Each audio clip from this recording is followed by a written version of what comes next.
Imagine the crushing disappointment of a team that's poured its heart and soul into chasing a championship, only to fall short yet again, leaving fans, players, and executives grappling with tough choices that could reshape the franchise forever. That's the raw reality facing the Philadelphia Phillies after their fourth consecutive playoff defeat, a heart-wrenching exit that not only dashed their season, but also cast serious doubt on the future of their core lineup. But here's where it gets controversial. Is it time for a bold overhaul, or should they double down on what's worked before? Let's dive into the details and unpack what this means for one of baseball's storied teams. The dramatic end came courtesy of a wild throw by Phillies pitcher Orion Kerkering, which sailed into the Los Angeles night and sealed their elimination in the NL Division Series against the Dodgers. This wasn't just a fluke. It capped a season where the Phillies, despite winning their second straight NL East title, couldn't break through in the postseason, mirroring their losses in the 2022 World Series, the 2023 NL Championship Series, and now 2 straight NLDS defeats. For beginners in baseball, think of the playoffs as a high-stakes tournament where teams battle for the ultimate prize, the World Series. And the Phillies have been knocking on the door without getting in for years. At the heart of the uncertainty are several key players entering free agency, a period where athletes can sign with any team, often leading to big money deals. NL home run and RBI champion Kyle Schwarber, the energetic slugger who's become the clubhouse's emotional core, and arguably the face of the franchise alongside Bryce Harper, is hitting the open market. Schwarber, who turns 33 soon, has smashed 46, 47, 38, and a career-high 56 home runs over his 4 seasons with the Phillies. Numbers that scream superstar. But can the team justify a long-term contract when his power might fade, or risk losing his popularity and production to a rival? And this is the part most people miss. Schwarber's emotional farewell after the loss highlighted the deep bonds in the locker room, where players form family. Ties that make departures feel like personal heartbreaks. Veteran catcher JT Realmuto, a steady presence behind the plate, is also a free agent, though he brushed off questions about his future in the immediate aftermath, focusing instead on the team's pain. Rotation stalwart Ranger Suárez, the reliable pitcher who's been a cornerstone of the starting staff, joins them on the market. Outfielder Harrison Bader, who boosted his value with a standout 2-month stretch, has a mutual option, a contract clause where both sides agree on renewal, that he's almost certainly going to decline, freeing him to explore other opportunities.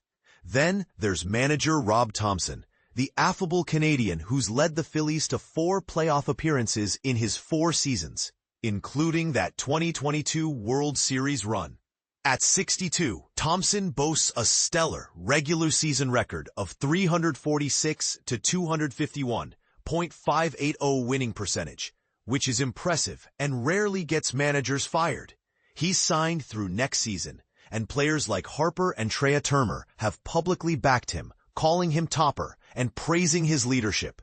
Yet, the postseason struggles, where the Phillies' bats went cold, especially from their big-name hitters, have sparked whispers about his job security. Thomson himself deflected talk of his future, saying it's out of his control, and he's more concerned with consoling his heartbroken team. But here's where it gets controversial. Should the Phillies stick with a manager who's guided them this far, or is it time for fresh blood to break the playoff curse? Some might argue his in-game decisions, like pinch-hitting moves that backfired, point to a need for change. While others see loyalty as key in a sport where chemistry matters, the Phillies' high payroll, clocking in at $291.7 million, raises another eyebrow-raising debate. With such deep pockets, lie to their star players, like Harper, locked in for 6 more years on a $330 million deal, and Turner, consistently underperform in October. In the NLDS, Turner batted 4 for 17 with no homers. Schwarber 3 for 16, though he homered twice in Game 3, and Harper a dismal 3 for 15 with no power or RBIs. Excluding that one-game spark, the trio combined for just 3 for 35. Other contributors like Nick Castellanos, Bryce and Max Kepler also struggled, hitting below 200. For those new to the game, October refers to the postseason, where pressure can turn even all-stars into ordinary players. It's like stage fright on a national scale. Castellanos, signed to a 5-year, $100 million deal before 2022, has 1 year left but seemed frustrated, citing personal issues with Thomson after losing his starting spot. What happens with him? Trade him? Buy him out? Or hope he rebounds?